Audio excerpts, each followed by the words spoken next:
এই চুরের দল কেন চুরি করতে পারতেছে?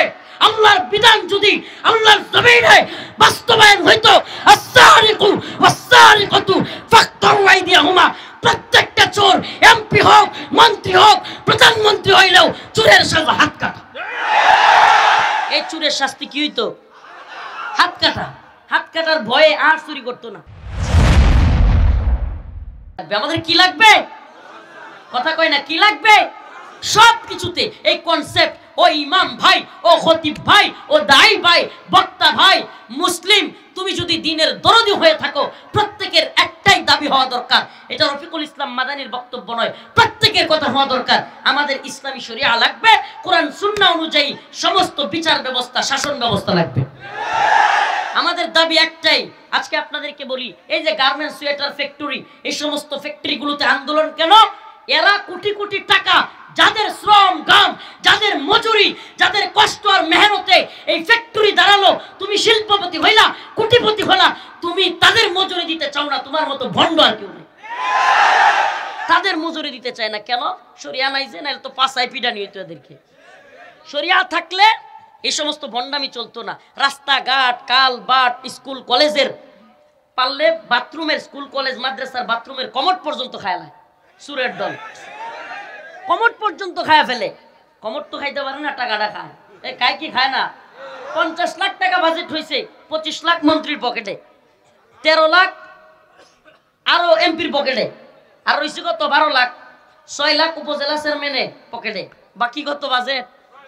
আর 6 লাখ। এখন চেয়ারম্যানে কয় আমি একটু ছাড়া দেই, কথা কন না? মেম্বার হেরাও ঘুরতাছে, হেও আর একটা ছাড়া দিব। এই অবস্থায় বাজেট হইতে হইতে আমাদের জায়গায় আসে। আইসা বাজেট কি হয়েছে? হাওয়া। এত মোড়া বাজেট আয়া কেমন হয়েছে? শেষ। কেন হয়েছে? বলে না কেন হয়েছে? ইসলামী শরিয়া নাই। এই কনসেপ্ট মাথায় ঢুকান। এই চুরের দল কেন চুরি করতে পারতেছে? আল্লাহর বিধান যদি আল্লাহর জমিনে বাস্তবায়ন হইতো, আস-সারিকু ওয়াস-সারিকাতু ফাকতাউ আইদিয়াহুমা, প্রত্যেকটা চোর এমপি হোক, মন্ত্রী হোক, প্রধানমন্ত্রী হইলেও চুরের সাজা হাত কাটা। এই চুরের শাস্তি কি হইতো? হাত কাটা। হাত কাটার ভয়ে আর চুরি করতো না। আপনি বলবেন হুজুর আগামীকাল কি তাইলে সব ফেরেশতা হয়ে যেত চুরেরা? ফেরেশতা হওয়া লাগতো বাধ্যতামূলক। ফেরেশতা হওয়া লাগতো বাধ্যতামূলক। এই বিচার ব্যবস্থা, এই বিশ্ব ব্যবস্থা, এই কুফরি সিস্টেম সব ভেঙে চুরে দিতে হবে। মুসলিমদের ঈমানের তাকাজা এটাই। জমিন কার? বিধান চলবে কার? ইনিল হুকমু ইল্লা লিল্লাহ, আমার আল্লাহ তা'বুদু ইল্লা ইয়া। জমিন আল্লাহর, হুকুম আল্লাহ। সব মাবুদ মানে আসমানের মালিক কে? জমিনের মালিক কে? রিজিকের মালিক কে? এখন জন কয় বিধানের মালিক কে, তখনই সমস্যা। বিধানদাতা কে? মানুষ না আল্লাহ? বিধানদাতা মাবুদ কে? আরে আল্লাহ যদি বিধানদাতা মাবুদ নাই হয়, তাইলে আল্লাহ যে কোরআনে বলতেছে আসমান জমিনের মালিক কেডা, সৃষ্টিকর্তা কেডা, এগুলো মক্কার কাফেররা মানতো। ওয়ালা ইন সালতাহুম মান খালাকাস সামাওয়াতি ওয়াল আরদ লা ইয়াকুলুন্না আল্লাহ। আল্লাহ তাআলা বলেন নবী আপনি জিজ্ঞেস করেন তাদেরকে, ওয়ালা ইন সালতাহুম মান খালাকাস সামাওয়াতি ওয়াল আরদ, আসমান এবং জমিন কে বানাইছে? তারাও কয় লা ইয়াকুলুন্না আল্লাহ। আল্লাহ। সমস্যা কোথায় হচ্ছে? যখন রাসূল বলেছে লা ইলাহা ইল্লাল্লাহ, আল্লাহ ছাড়া কোনো মাবুদ নাই, কথা মানতে হবে আল্লাহ, লাতুজ্জার না। সুবহানাল্লাহ। এই যে তখনই প্যাচ লেগে গেছে, লাতুজ্জারে মানা যাবে না, এটা করা যাবে না, ওইটা করা যাবে না। ইসলাম এত বেশি বাধ্য করে কেন? কি কয়? ইসলাম এত বেশি বাধ্য করে কেন? কুরআন যা বলেছে, রাসূল যা বলেছে, ক্বালু সামি'না ওয়া আতা'না, সে মুসলমান। আল্লাহ বলতেছে মুসলমান কে? যে বলবে ক্বালু সামি'না ওয়া আতা'না, আমি শুনলাম এবং মানলাম। আমি কি করলাম? শুনলাম এবং কোনো ব্যাখ্যা নাই।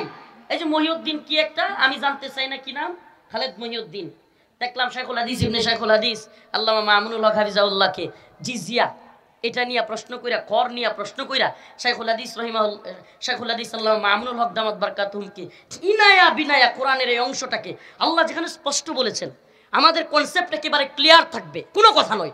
আমাদের ইসলামের অবস্থা, মুসলমানদের অবস্থা নাজুক থাকতে পারে, ইমানের অবস্থা নাজুক হইতে পারবে না।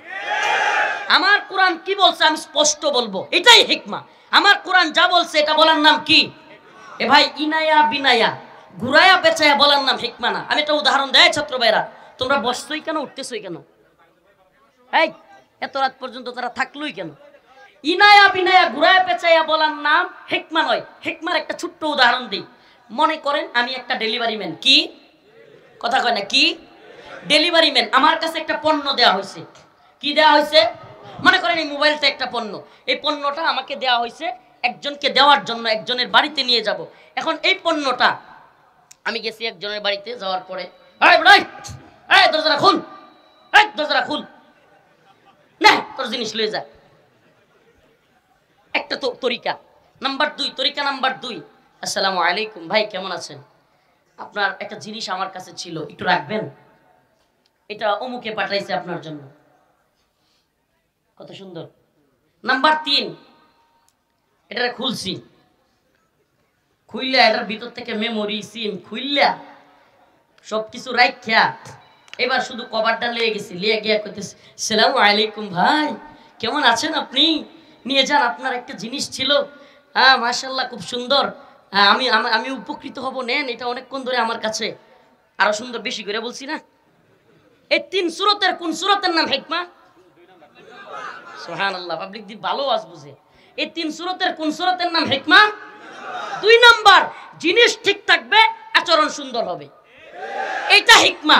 ধমকের নামও হিকমা না, কিছু রাইখা দেওয়ার নামও হিকমা না। ইসলামের যা আছে, কোরআনের যা আছে স্পষ্ট বলবো, কিন্তু বলার ধরনটা হবে সুন্দর, এটা হিকমা। কিন্তু একটু কাটছাট করা। আল্লাহ বলছে আইয়াদি ওয়াহুম সাগিরুন, জিজিয়া দিবে নত জানু হইয়া। কাফের মুশরিকেরা দুনিয়ায় যে বসবাস করবে, আল্লাহর জমিনে কুফরি করবি আবার বসবাস করবি, এজন্য জিজিয়া দিবি। এটা কোরআন বলতেছে আন্নাল আরদ ওয়ারিসু ইবাদিয়াস সালিহুন, এই জমিনের মালিক আমি আল্লাহ, আর ওয়ারিস সূত্রে আমি এটার মালিকানা দিছি মুমিন বান্দারে। কাফেররা না মুমিন রে? মুমিন বান্দা। আন্নাল আরদ ওয়ারিসু ইবাদিয়াস সালিহুন, আমি এই জমিনের মালিক, ওয়ারিস সূত্রে মালিক বানায়া দিছি মুমিন বান্দাদেরকে। তাহলে কাফেররা থাকার জায়গা কই? আল্লাহ কয় কাফেররা থাকতে পারবো। আইয়াদি ওয়াহুম সাগিরুন, নত জানু হইয়া জিজিয়া দিবে। সুবহানাল্লাহ। এখন জিজিয়া কি জন্য? যে ইনায়া বিনায়া যদি বলেন না, জিজিয়াটা মুসলমানরাও যেমন জাকাত দেয়, হেরাও কর দেয় না। মুসলমানের জাকাত আর কাফের জিজিয়া এক জিনিস নয়। আরে গোটা পৃথিবীতে ইসলামী হুকুমত নাই, তাইলে কি হইছে? আমার ইমান দুর্বল নাকি লিগা? গোটা পৃথিবীর 1 ইঞ্চি ভূমিতে ইসলাম থাকবে না, কিন্তু মুমিনের অন্তরে ইমান থাকবে, ইমানের হালাত শক্ত থাকবে। মুসলমানদের অবস্থা বাজে হইতে পারে, ইমানের অবস্থা বাজে হইতে পারবে না। মুসলমানদের কথা একবারে ক্লিয়ার থাকবে, আসসিনু লানা ওয়াল আরাবু লানা ওয়াল হিন্দু লানা ওয়াল কুল্লু লানা। হিন্দ আমাদের, হিন্দুস্তান আমাদের, চীন আমাদের, ইউরোপ আমাদের, আমেরিকা আমাদের, গোটা পৃথিবী মুসলিমদের। এগুলো এরা দখল করছে, ইনশাআল্লাহ ছুটায় ফেলবো ওসিরেই। আফগান আমাদের হয়ে গেছে, মালি সোমালি আমাদের হচ্ছে, ইয়ামেন আমাদের হচ্ছে। গোটা পৃথিবী মুসলিমদের পদতলে আসবে যদি ইমানের অবস্থা কঠিন থাকে। ইমানের ক্ষেত্রে কোনো সান নয়, আপুস নয়। ও ভাই, পৃথিবীর সব হিন্দু, কাফের, বৌদ্ধ, খ্রিস্টান মুসলমান হয়ে জান্নাতে গেলে আমগর কোনো অভাব পড়বো? খুদ নরেন্দ্র মোদিও যদি কালেমা পড়ে মুসলমান হয়ে যায়, আমগর সমস্যা আছে? হ্যাঁ, এই জায়গায় আমাদের উদারতা সবচেয়ে বেশি। সবাই মুসলমান হও, জান্নাতে যাও। কাফের থাকবে, রাসূল বলেছে মুহাম্মাদুর রাসূলুল্লাহ, আল্লাহ বলেছেন আশিদ্দাউ আলাল কুফার রুহামাউ বাইনাহুম। সুবহানাল্লাহ। আল্লাহ এবং তার রাসূল সুস্পষ্ট জানিয়ে দিয়েছেন যে আমি এবং আমার সহপাঠীরা কাফেরদের ব্যাপারে শক্ত, মুমিনদের ব্যাপারে দরদওয়ালা। সুবহানাল্লাহ। মুমিনদের চিকিৎসা করান, কোনো সমস্যা নাই। মুমিনদেরকে বিভিন্ন অসুস্থ হয়ে গেছে, তাকে হেল্প করেন, কোনো সমস্যা নাই। কিন্তু ঈমানের ক্ষেত্রে, দ্বীনি কোনো কাজে সাবধান। কোনো নেতা বলুক, নেত্রী বলুক, যেই বলুক, মন্দির পাহারা দিতে যায়েন না, ঈমান থাকবে না। সাবধান হয়ে যান। ঈমান, আমরা ঈমান রক্ষার পাহারাদার। আমরা কি মুসলমানরা কি না মূর্তির পাহারাদার? হ্যাঁ, মূর্তির পাহারাদারি করলে কি হবে? 4 দিন পরে শুনবেন ইন্ডিয়া আমনে আমার লইয়া মজা করতেছে। এরাই দেখবেন বলবে দেখ আহাম্মকের দলের গড় বাড়ি আমরা বুলডোজার দিয়া ভেঙে দেই, এদের বাবরি মসজিদ ভেঙে দেই, কত মসজিদ ঘুরাইয়া দেই। আর এই আহাম্মকের দল বাংলাদেশে আমরা মন্দিরের দারোয়ান। এরা বলবে রে ভাই, আপনাকে আমি কখনো হিন্দুদের বাড়িঘর ভাঙতে বলছি না, হিন্দুদেরকে আক্রমণ করেন সেটা বলছি না, তারা তাদের ধর্ম পালন করবে, আমি আমার ধর্ম পালন করব।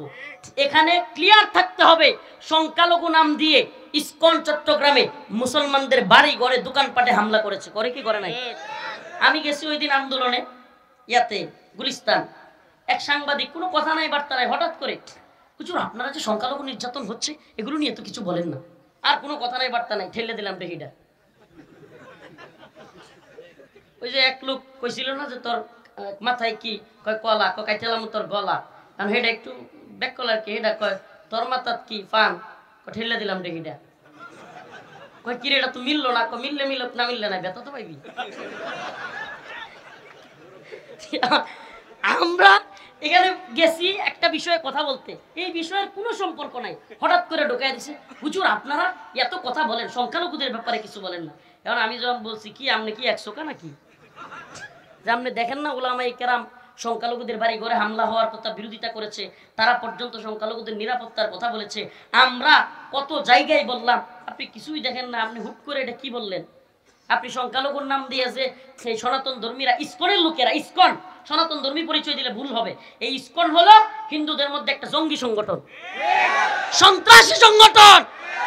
এই ইসকন মুসলমানদের কলিজায় আঘাত দেয়, এই ইসকন আলেমদের বিরোধিতা করে, এই ইসকন বাংলাদেশের সেনাবাহিনীর উপর আক্রমণ করে। আমি জানতে চাই তোমরা সংখ্যালঘু নাম দিয়া সেনাবাহিনীর উপর আক্রমণ করবা, মুসলমানদের দোকানপাটে আক্রমণ করবা, সাবধান হয়ে যাও। আমরা দাঙ্গা দাঙ্গা খেলার ভয় করি না, আমরা চাই না হিন্দুদের সাথে মুসলমানদের দাঙ্গা লাগুক, কিন্তু যদি তোমরা গায়ে পয়রা ঝগড়া করতে চাও, বাংলার জমিনে ইসকন এবং হিন্দুত্ববাদীদের দালালদের ছাড় দেওয়া হবে না। রাজি আছেন তো ইনশাআল্লাহ? রাজি আছেন তো ইনশাআল্লাহ? মুসলমানরা করে ভয় পায়? কারে ভয় পায়? কনসেপ্ট ক্লিয়ার থাকবে। জিজিয়া কেন?